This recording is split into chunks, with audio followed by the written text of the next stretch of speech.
Boker Tov, Boston. Erev Tov, Beersheba.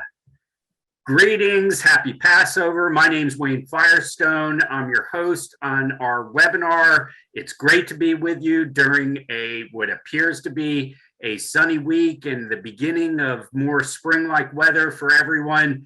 We're excited to take you to Israel virtually. We know some of you are starting to hop on planes and get there on your own. Well, when you run into Reuven Solomon on one of the streets, midrachov in Israel, you're going to point to him and you're going to say that is my personal tour guide. He's been touring us for the past 2 years to great places, and we're going to continue that wonderful tradition today through the streets of Zichron Ya'akov. Before we get there, we know this is a season for many of wine, and that will certainly be one of our themes that Reuven will explore today.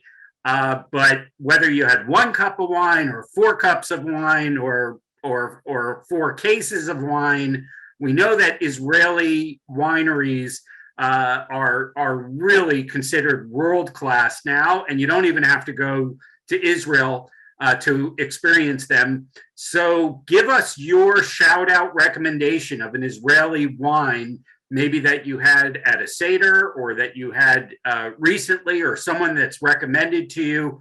I'll throw this out initially from Binyamina nearby, where we'll be exploring today their Yogev line of Cabernet Sauvignon. And indeed, that's one way to feel closer to Israel if you're a wine lover like I am, is to make sure that's on your list, and that's something that you serve and becomes a great way for you to connect no matter where you are. So I already see lots of wine lovers that we have in the audience today. We have people calling in from Eilat, from Toronto, from Ottawa, from Staten Island, from Long Island, from Brooklyn, Chicago, San Antonio, sunny South Florida, the DC area where it's sunny here too, San Diego, Argentina, London. I am seeing British Columbia. I'm seeing Queens, Herzliya. We have indeed a large crowd as always. Reuven, I hope you had a wonderful holiday with your grandchildren and family assembled. I can picture you all up there in Kfar Vradim. Tell us a little bit about the mood in Israel during Passover now, and where you want to take us on this the beginning of our tour today. Thank you, Wayne. And first and foremost, let me wish everyone a great Passover, a happy Passover, a happy Easter, and Ramadan Kareem for those who are observing Ramadan. All 3 have converged at the same time. Wishes to all of you. Kfar Vradim, quiet as usual, but I've had time to enjoy my grandchildren during the holidays as well. Today, though, I want to take you back to the Carmel Mountains. We've explored the Carmel Mountains before, but today we're going to explore and visit a very picturesque town, one of the very early settlements of the first Aliyah, and I'll explain in a moment what the first Aliyah is to Israel. That eventually is supported by Baron Edmond James de Rothschild. And it's a city nestled in on the western slope of the Carmel Mountains that run parallel to the Mediterranean in this part, almost at the very southern tip of it. And that's the town we're going to be visiting in a moment. I want to show you where it is on the map, and then we'll talk a little bit about the history of this beautiful, picturesque city, town. As you can see from the opening slide, today we're going to be dealing with Zichron Ya'akov, wine, an interesting spy story, and some beautiful gardens. And in the next slide, I'll be able to show you exactly where we're talking about. You can see that Zichron Ya'akov is in between Haifa and Hadera on the Carmel range that faces, if you like, the Mediterranean. Zichron Ya'akov was actually founded by about 100 pioneers who came from Moldova, when it was part of Romania, if you like, 100 pioneers, youngsters, who decided to come to the land of milk and honey and to taste of the land of milk and honey and build a Jewish state. These were very ideologically motivated people in what we call the first Aliyah. That's the first organized groups who came following the Zionist idea of the old new land. They were really shocked to arrive here, especially those who arrived in 1882 in a plot of land, about 1,600 acres of land that was purchased for them from a French citizen of probably Arab Christian descent for about 48,000 French francs. And that's where they came to build their settlement. Well, hardly a year had passed when many of them found that the conditions were just too difficult. The ground too rocky, the malaria that was plaguing them was unbearable, and many in that first year left.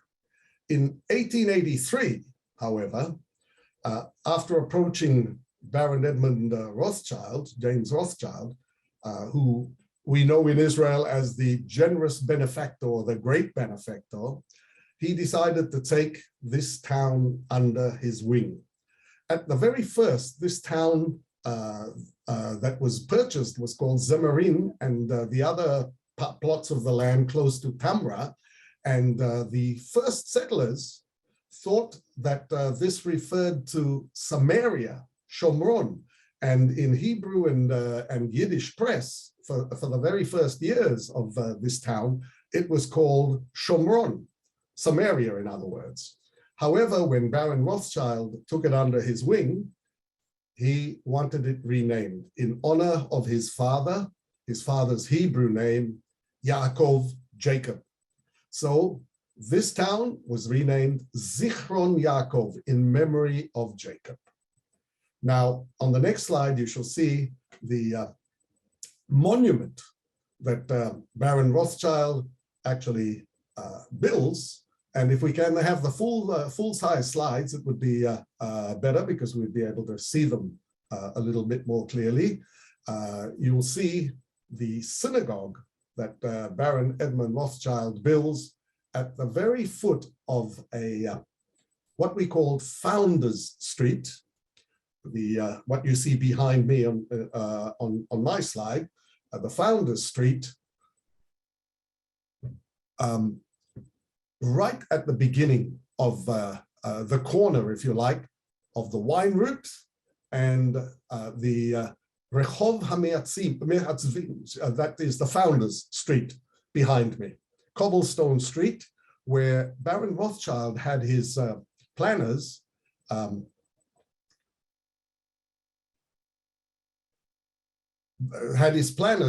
will refer to the purchase of the land in a moment, but Baron Rothschild's planners laid down the layout of the city, where they divided the plots of land along this main street into family plots, with the house, each house facing the street, and the backyard, if you like, of the house, a courtyard where the farm would be. And right at the end of the farm, another building where the agricultural equipment would be.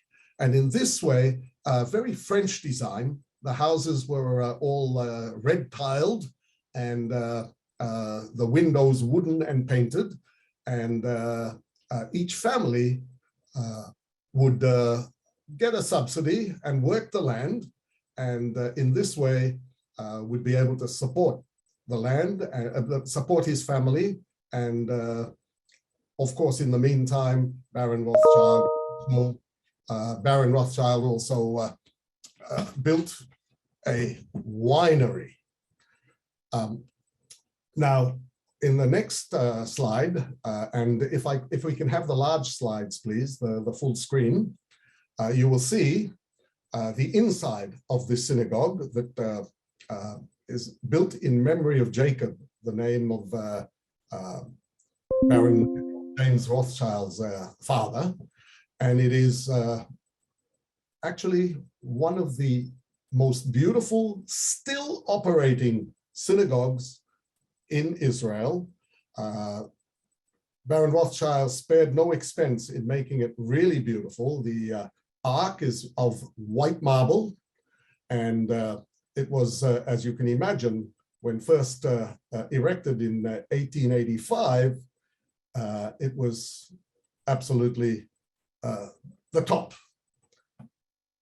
Now, if we follow on the next slides, I want to show you what you would see as you travel. But first of all, let me point out on the next slide, you shall see an old slide in one of the courtyards.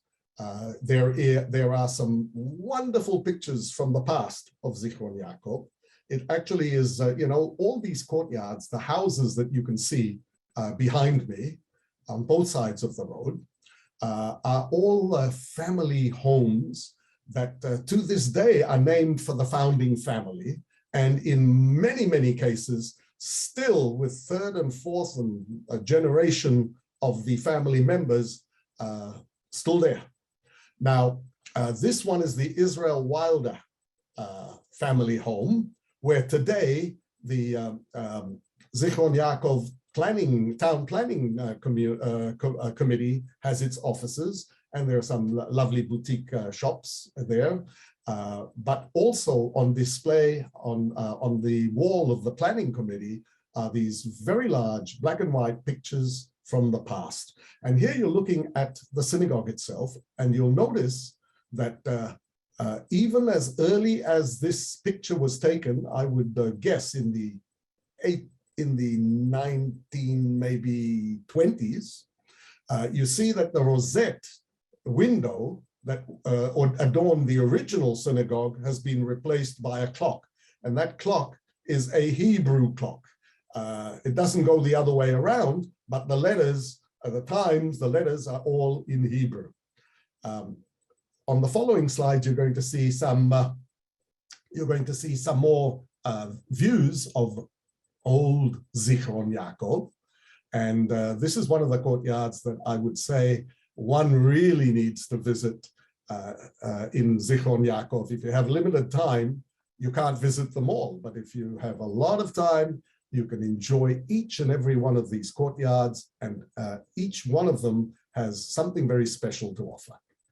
If we follow on the slides, you will see there's Baron Edmond Rothschild in the top right-hand corner on one of his visits. He actually visited 5 times, and this is on one of his visits to Zichron Ya'akov, when he, in the synagogue, addressed the early settlers and told them that they should all speak Hebrew. He was a great believer in settling this country with religious, observant Jews who spoke the language of the Bible, Hebrew.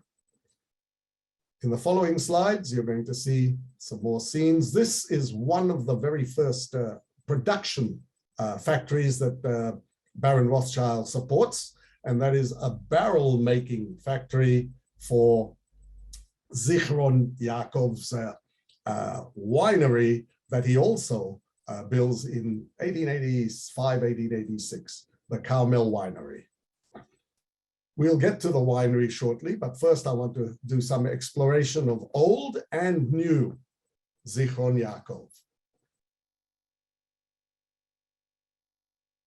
And if it's possible to have the slides full size, it will be a good thing to do.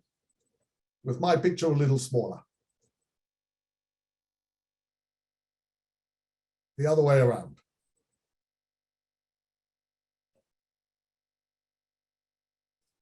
Okay.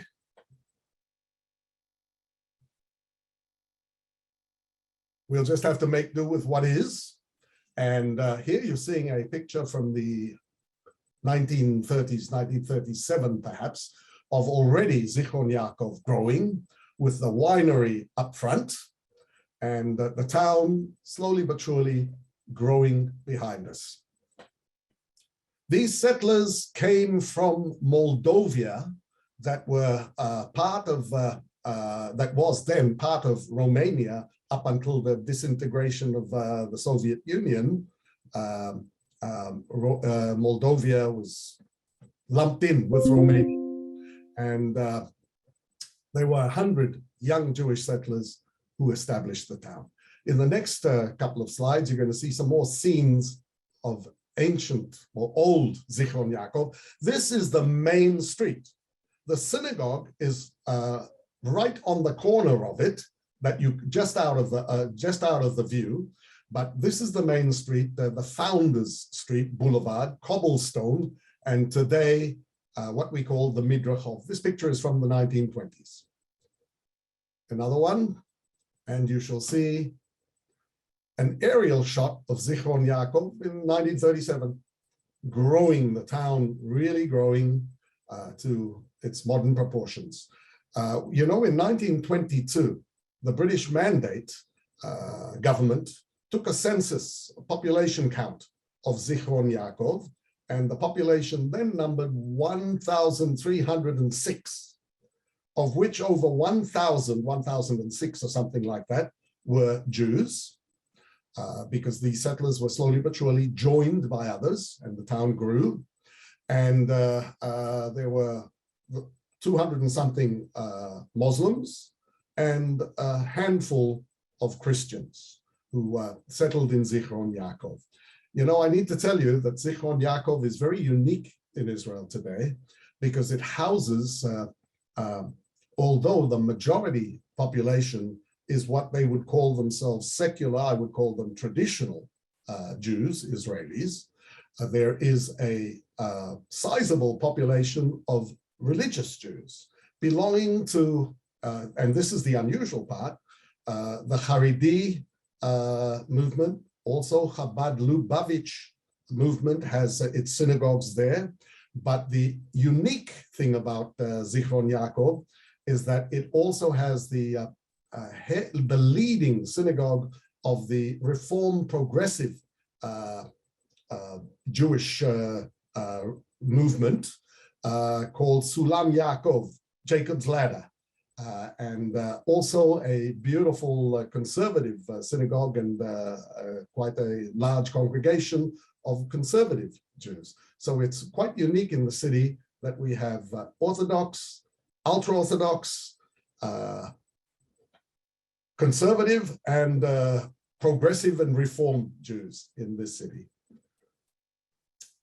I was asked earlier on by a chat of how the land was purchased and by who. It was purchased by the Jewish National Fund, and later on more land was purchased, of course, by funds from Baron Edmond Rothschild to enlarge the town. And they were purchased from a Christian Arab resident of France for, as I said, 48,000 French francs, the first 1,600 acres.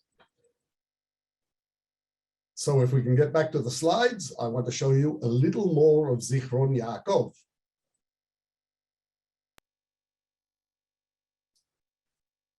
Yes, this was the aerial shot from the 1930s, 1937.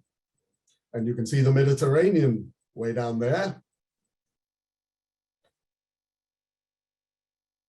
And here is another building that shouldn't be confused with the synagogue. This building was actually first used for the very first Eretz Israel Zionist conference and the very first and also the very last, because it didn't catch on, but the building then became part of the Histadrut Teachers Union that for many, many years operated like that. And eventually, today, it is the first Aliyah Museum, a well worthwhile museum visiting with the story of the first Aliyah, especially focusing on Zichron Ya'akov and the establishment of the town. In a couple of slides, I want to show you the old and the new, if we can show another slide or two, please. Here's the way the building looked then. I'm talking about the 1920s, 1930s. And in the following slide, you'll see how it looks today. That's it, the first Aliyah museum, the first wave of immigrants to come into the country. Now I would like to take you, if possible, to the midrachov itself. And the first stop on the midrachov, even though it's a long ways up, it's not really the beginning of the midrachov, is Benjamin's Pool. Benjamin's Pool, named for Rothschild, of course, Benjamin Rothschild, his Hebrew name, actually was quite an innovation. It water was brought from the well down below by a 12 horsepower steam engine pump that brought water up to the fountain, the sabil, it was called in Turkish. The Turks love these fountains. And then from there, with it to a reflection pool and to fountains in the city itself by gravitation. But it was quite the innovation of its day. And you're going to see a picture of the modern day looks of this Benjamin's Pool, at least the front part of it, the fountain. That's the way it looks. And around the side of it, the reflection pool and the rest of it. And now let's go along the pedestrian walkway and see a little bit of the midrachov, if we may. That's where we would start, just a little bit further up from the synagogue. And as I said, all the houses with their fronts facing the street, and the backs, the courtyard that was once a farm. In a couple of them, they still have some chickens and agricultural smells in the courtyard itself and some of the implements, but most of them today offering gourmet food, coffee shops, ice cream parlors, boutique shops, artists, galleries, artisans' work. And in one of them, in fact, it's the name that they call the courtyard is not by the family name, but what the family does. Tut Niar, it's called. Tut Niar, berry paper.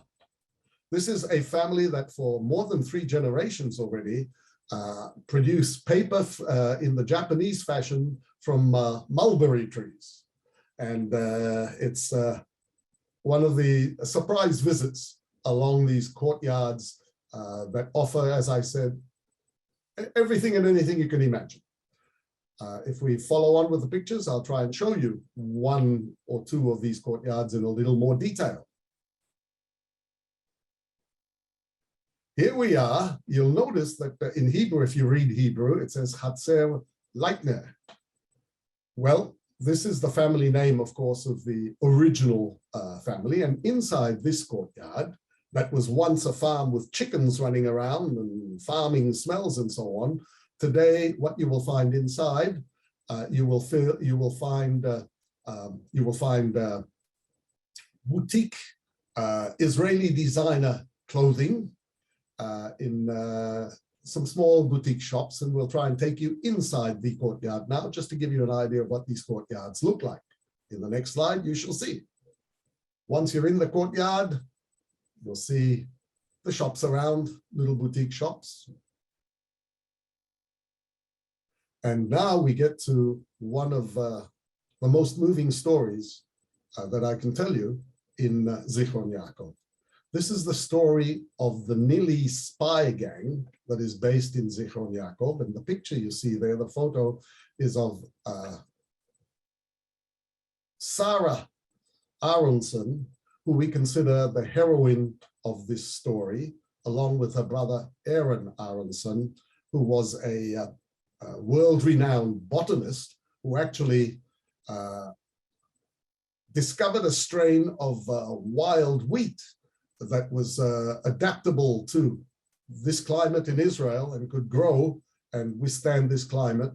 And Sarah, his sister, born from the original founders of Zichron Ya'akov, in Zichron Ya'akov, and at the young age of 27 died in Zichron Ya'akov. And I want to tell you the story. It's a very moving story, and it's a story of bravery. Sarah actually, in 1914, married and went with her husband to Istanbul for less than a year, for a very short period, when it became apparent to her that it was not a successful marriage, and she returned to Zichron Ya'akov. We're talking about 1915, returning to December of 1915, returning to Zichron Ya'akov, passing through Turkey. She witnessed practices of the Armenian genocide, and it had a very, very strong impact on Sarah, who really never recovered from the images she saw in her mind of this horrific behavior. And when she got back to Zichron Ya'akov, together with her brother Aaron and her sister Rivka and her sister's fiance Avshalom Feinberg, they decided to form a Jewish spy ring to assist the British in evicting the Turks from Palestine. Now, there can be very little doubt that the moving factor of this was what Sarah had witnessed in her journey through Turkey. Now, what happened was, at first, the Brits weren't too open to the idea of a Jewish spy ring and didn't think they needed it. But a visit of Aaron, the agronomist, Aaron Aaronsohn, to crossing the Turkish lines into Cairo and meeting with the British convinced them that there was value in working with this Jewish spy ring. That worked in the following manner. First of all, Sarah, working together with her brother Aaron, had a very good cover of traveling through the country to administer to the agronomistic idea of defeating malaria and planting new crops and so on. And they had freedom, relative freedom of movement. And their messages were passed through by signaling lights through a British ship anchored off Atlit, where journeys were made from Zichron Ya'akov to Atlit to pass on messages. But eventually the British frigate didn't appear anymore. And the only way to actually contact General Allenby, who is now the new commander of the district, was by carrier pigeon. One of these carrier pigeons sent by Sarah landed, stopped in the Turkish governor's house in Caesarea by the sea, for a rest or whatever, was caught by the Turkish governor. The note was, the code was broken and the spy ring was exposed. They very quickly captured whoever they could, and under severe torture managed to capture a few more, putting a ring around Zichron Ya'akov. They also captured Sarah. Her brother Aaron was still in Cairo, but they captured the rest of the ring. Avshalom Feinberg had also managed to cross the Turkish lines, trying to cross the Turkish lines. He was shot dead in the Sinai by a Bedouin. Now, Sarah her father was tortured in front of her, and she was tortured for 4 days, but she gave up no information. After 4 days, they were going to transport her to Damascus, probably for even further torture and interrogation, when she asked to be allowed to change her blood-stained clothing in her home. In the following pictures, you're going to see the home itself. And in the home, she went into the bathroom, and in a secret hiding place in a cupboard was a revolver, and she shot herself in the throat. We think in the throat so that she would not be able to speak, even during the most horrific torture. If she survived the shot, would not be able to speak to divulge any information to her Turkish interrogators. You're seeing here part of the house of the Aaronsohn family, and in the next couple of slides, you're going to see a little more of the slides, please. Now, that's the home and today, built alongside the home is a museum that keeps some of the houses, some of the rooms exactly as they were in the time of the Aaronsohns. And it's really a remarkable museum to walk into. That's the home, and inside, as I said, the museum built alongside the home. Now, I want to tell you the continuation of the story with Sarah, who, of course, after a couple of days, eventually dies and is buried in Zichron Ya'akov. But, you know, the others who were caught were hanged publicly in Damascus, where they were at first interrogated and tortured, of course. But Avshalom Feinberg, who was shot crossing the Sinai, reappears, and he reappears in the following manner. In 1967, after the Six-Day War, when the Sinai came into Israel's possession, an elderly Bedouin showed the Israeli forces a site that was called Kabir Yahudi, the grave of the Jew. And there, by that grave, one lone palm tree grew. The site was exhumed, and the bones tested, and they are indeed the bones of Avshalom Feinberg, and the tree grew apparently from a date seed in his pocket.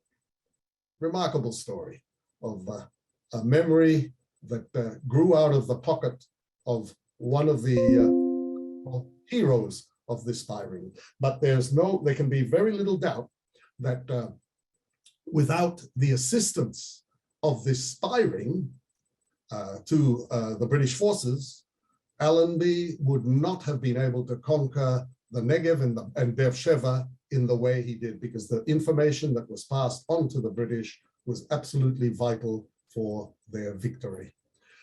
In the following slides, I want to show you another little element of this story of the spy ring, the NILI spy ring, incidentally, which means Netzach Israel Lo Yishaker, which translates as the eternal one of Israel will never lie. And that actually comes from the Bible, from a quote from the first book of Samuel, chapter 15, passage 29, line 29. In the museum itself, you'll see the key members of the photos of the key members of the spy ring. And in the following slides, I want to show you something also remarkable. Here's a photo of some of the key members. And here you see, later on, in the 1920s perhaps, the photo of paying respects to Sarah, who is her name, simply Sarah, without a surname, because everyone knows who she is, her date of birth and her date of death, buried in the Zichron Ya'akov cemetery.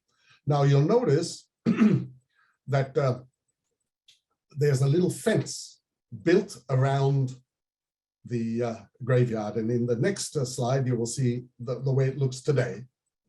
you'll see a little fence built around the graveyard. This was a compromise to the Jewish tradition, religious tradition of, in Judaism, suicide is considered even worse than killing in many cases. And usually someone who dies because of taking one's own life is not buried inside the cemetery. It's buried outside the fence of the cemetery. But you can't do that to such a heroine who gave her life, if you like, for the idea of building a state. So the compromise was, okay, she will be buried in the cemetery by her mother, who's got the grave in front of her, but a symbolic fence will be placed around it in order to compromise for the ultra-Orthodox who would think that a suicide death should not be buried in the cemetery. But that's the story of the NILI spy gang in Zichron Ya'akov, and I would certainly recommend any visitor to Zichron Ya'akov to actually visit the museum. Now, if we continue, we will go on to happier and nicer things, like the wine route in Zichron Ya'akov and between Zichron Ya'akov and Ben Yamina. As Wayne mentioned, Ben Yamina is between Zichron Ya'akov and Ben Yamina. Many beautiful boutique wineries, and they're really all worth a visit. So instead of having a pub crawl, you can have a wine taste crawl, from wine taste to wine taste all the way. Incidentally, today there is a plan, and it's already partially taken place, of building a wine park that will stretch from Zichron Ya'akov all the way through Ben Yamina. Now, the Carmel Winery, a few important things about, well, maybe not important, but interesting things about the Carmel Winery is that when its name was chosen, because of where it is, Baron Edmond Rothschild wanted to establish this winery, but he wanted to know where grapes would grow. So he enlisted some agronomists to test the land and come up with the answer of whether grapes would grow on the Carmel. The pioneers, who knew their Bible really well, laughed and said, "What's wrong with him? He's wasting his money. Does he not know what Carmel means? It comes from Kerem El, God's vineyards. And where the heck is wine going to grow if not in God's vineyards?" So they thought he was wasting his money, but nonetheless, his agronomists came to the right conclusion and said, yes, grapes will grow here in the Carmel, and thus grapes grew. Now, the Carmel Winery was established as a kosher winery.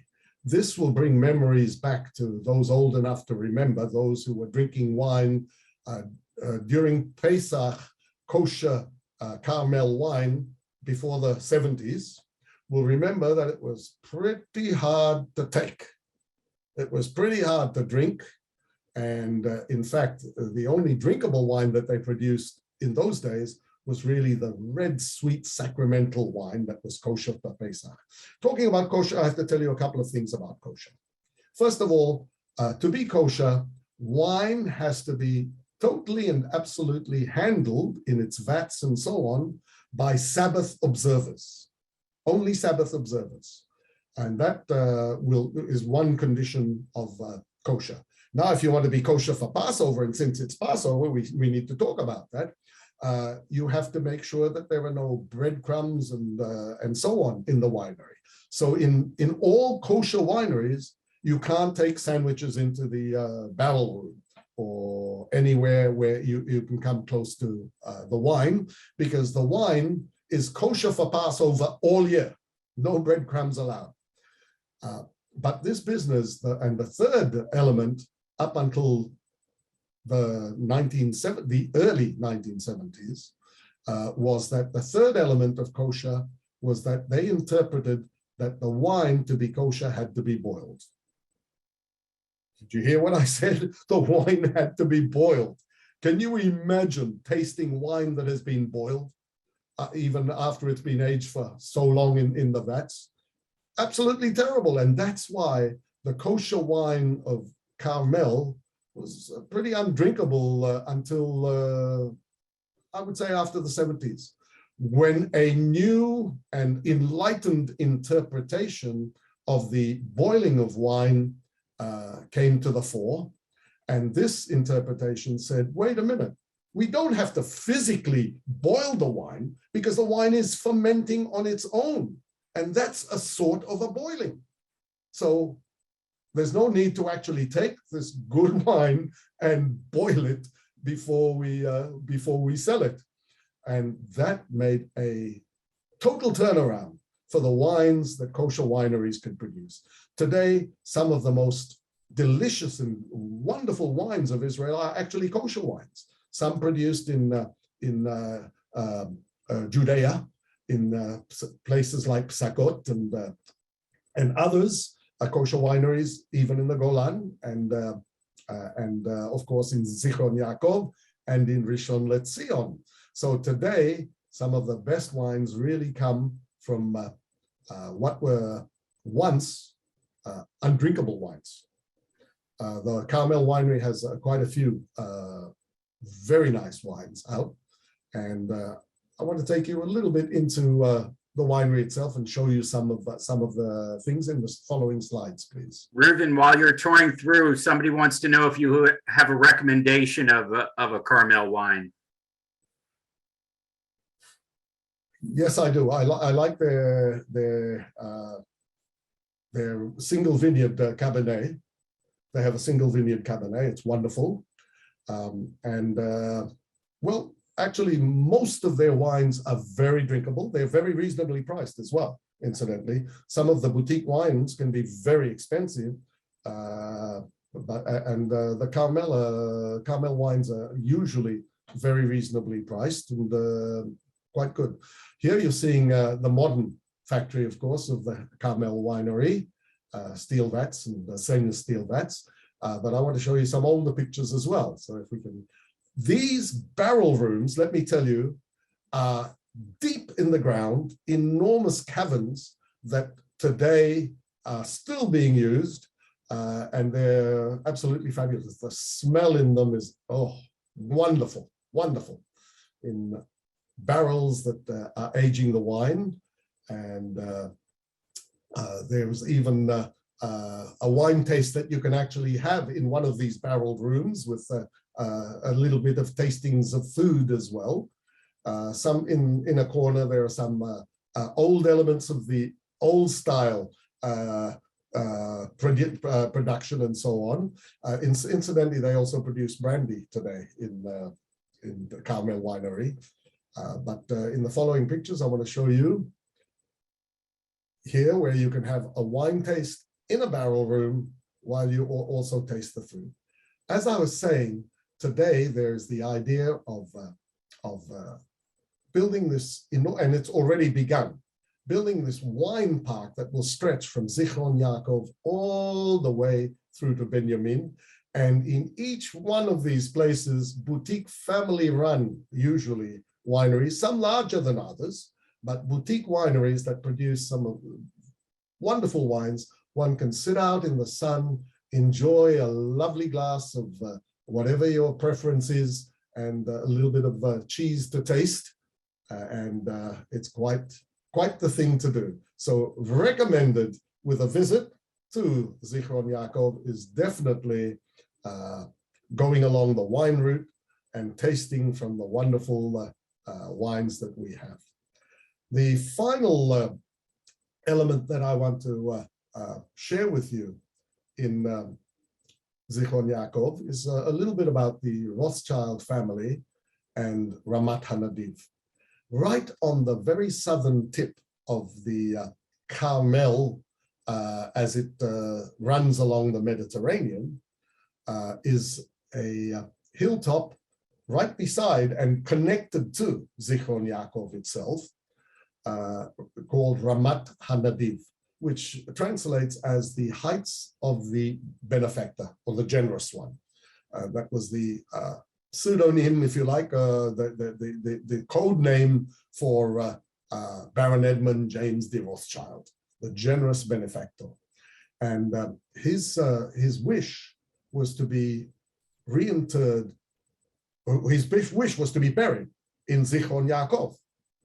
And it was only 20 years after his death that he was able to be brought to Ramat Hanadiv, where a tomb was prepared for him and a beautiful garden surrounding it, built in 1954, where he and his wife Adelaide were brought, the bones were brought over from France, Paris, France, to be reinterred in Zichron Ya'akov at the heights, if you like, of the generous benefactor, Ramat Hanadiv. They're absolutely beautiful gardens. There is a tomb there, of course, under, and we shall have a quick look at that. But they're absolutely spectacular gardens that one can visit, walk through, and in fact, even enjoy short hikes around the area. There are some shorter hikes and some longer hikes, ones that take an hour back and forth to an ancient site and the springs of a Roman bathhouse, even from the 1st century, all within walking distance of this beautiful site where the fragrances and you know, even those whose eyesight is handicapped, limited, can actually smell. There are braille stops and smelling stops for the fragrances of the gardens. There's a fragrant garden, there's a rose garden, the flower gardens, and it's iris gardens of all the different irises that are grown. And it is quite the, one of the, I would say, one of the most beautiful gardens one can visit. Enormous and very, very beautiful. At the end of the slides, we shall show you a short video of walking through these gardens, but I want to show you in a couple of moments. Here we are in the catacomb, if you like, of where Baron Edmond Rothschild has been reinterred in a rock-hewn cave, if you like, in the gardens. This is a site that is visited, you know. One needs to understand that when Baron Rothschild was active, his Zionism wasn't the type of Zionism that we would call Zionism today. Because Zionism today is essentially the belief that there should be and is a Jewish state, a state for the Jews. When this idea was first promoted in the time of Baron Edmond Rothschild, there was quite a little bit of resistance to this whole idea. And the reason is quite understandable, that many thought, including incidentally the Jewish Reform movement, many thought that saying that the Jews needed a country of their own was more or less agreeing with what the anti-Semites were saying, that the Jews are different. And after the Jews have so difficultly overcome so many obstacles, this is before the Holocaust, of course, why should we agree with what the anti-Semites are saying? So Baron Rothschild was not really in favor of the establishment of a Jewish state. He was in favor of a Jewish religious presence in the land of the Bible, the Holy Land. He was in favor of the study and rebirth of Hebrew as a language in the land. But that's why Herzl could never actually enlist his support in trying to establish a state for the Jews.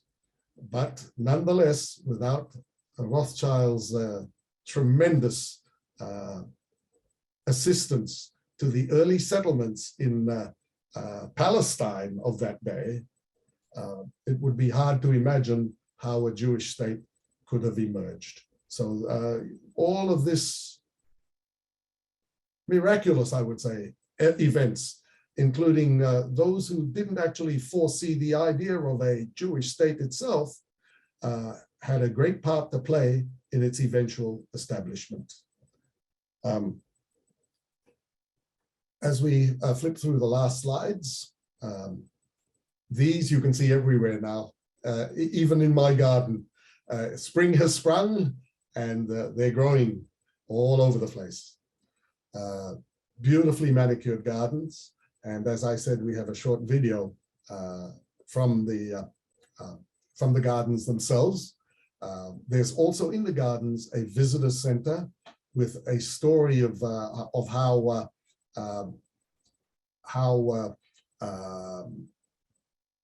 the Rothschild family got to where they were.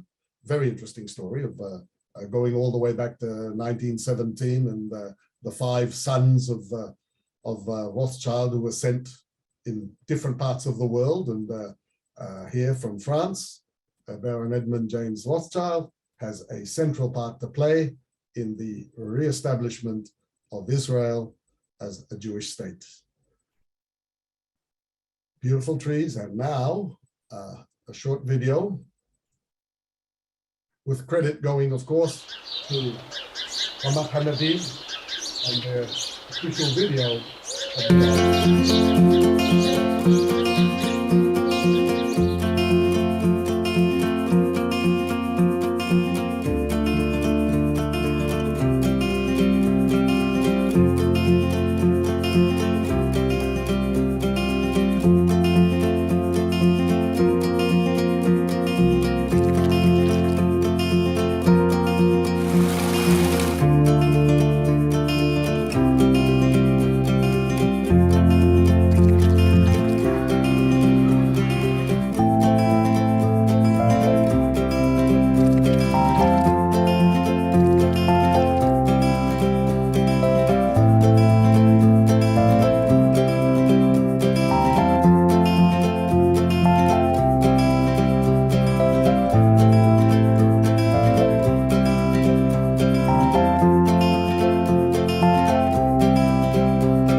Reuven, we're getting a lot of love in the chat for all the incredible spots you've taken us today, and amazing, some people say, other people saying feeling homesick, really a range of emotions, but really, as always, so much to really drink in. Beyond the wine, for all the senses of what's so special about these places. So let me try to get through. We have a few minutes to get through as many questions as we can, both on the history and the current community. There are a couple of questions relating back to the pre-state era of what relations were like with other communities, the Arab community in particular, in the area. Was it hostile? Were there any signs of friendly relations? And indeed, do any Arabs or Christians or Muslims continue to live in Zichron or nearby? Well, there is a sizable Christian community in Zichron Ya'akov, dating all the way back to the German Templar days. they didn't actually establish in Zichron a German Templar colony, but some German Templars and continued to stay in Zichron Ya'akov, and they're in an industrial area in Zichron Ya'akov where they run a beautiful shop with home bakery and cakes and all sorts of things, and also all sorts of artistic linens and so on that they produce. So there is a small but vibrant Christian community living in Zichron Ya'akov. At first, of course, it was rocks that had turned into a town, so there was no one there but the Jews. But eventually, even in 1922 already, a handful, 200 and something Muslims actually came and lived alongside. The relationship in the early days wasn't hostile. In fact, there was a sort of I would say symbiotic relationship between the early settlers and the Arab farmers who were finding life hard to exist without cooperation.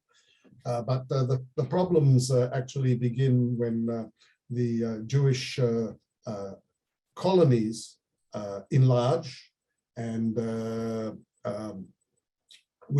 you may remember the story of Rosh Pina, another town that Baron Rothschild supports, and the story of the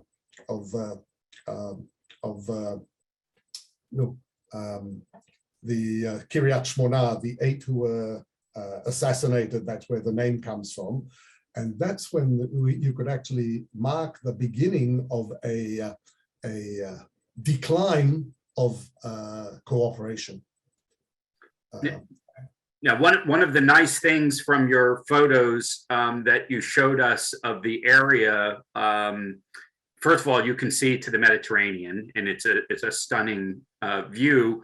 But just below Zichron Ya'akov, because it's up on the mountain, you can also see Kibbutz Maga Michael, and you can also see Jisr al-Zaka, the Muslim village, which also has an interesting history. I know we only have a few minutes left, but maybe you could just share that perspective of the environs, not to mention all the migrating birds that come through those fish ponds on Maga Michael as well. This is a lot of traffic and a lot of really interesting people and animals over time that are in this very area. Yes, indeed. The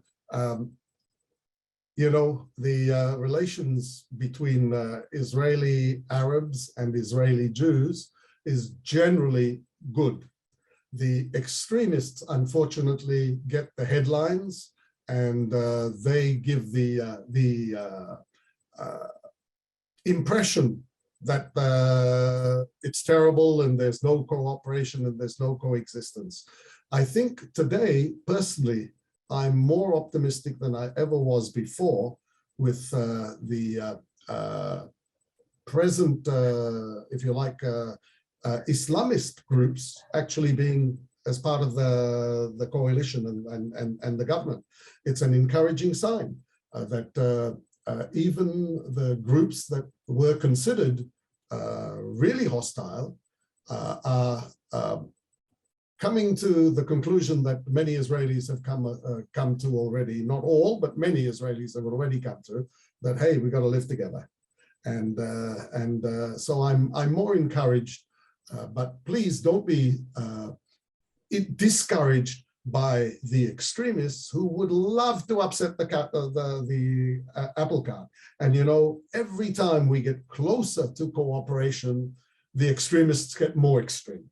But you have to remember, they're the minority. They're the small minority. Reuven, I think just as you started, that is the wonderful note of shalom from Israel for all religions, for all peoples, for everyone who's peace seeking. We know we're living now in a time of tremendous strife. And in particular, as we transition out of this episode and look forward to our next program, we're actually going to be live from Ukraine, where an Israeli field hospital that was set up in March at the very beginning of the Ukraine war. And I want to encourage everyone who's still on to join us this Sunday. We're catching up a little on our episodes that were disrupted by the holidays. We will have this wonderful program and a field hospital named in honor of Golda Meir, who herself comes from the Ukraine and has roots there. This is really an incredible story of Israel's sensitivity and expertise being used for the benefit of not just Jewish communities, but for all people, refugees and people in harm's way in this horrible war that we're seeing happen before our own eyes daily. So we take you from these peaceful images of Zichron and the wonderful heroic story of Sarah Aaronsohn that Reuven has brought alive to us for today. And we will continue with our programming, obviously, even beyond the borders of Israel, with Israelis who themselves are now in harm's way working out of this field hospital near Lviv. And we hope all of you will come back and join us. Please, for those of you celebrating, continue to have a wonderful holiday season, regardless of the holiday. For those of you drinking wine, you now have some great recommendations of different Israeli wines that you can look up and try to find wherever you are in Israel, outside of Israel, etc. So we'll say lehitraot and shalom to everyone. Look forward to seeing you again at our upcoming programs this Sunday and next Wednesday. Shalom velehitraot. Stay safe and stay well. God bless.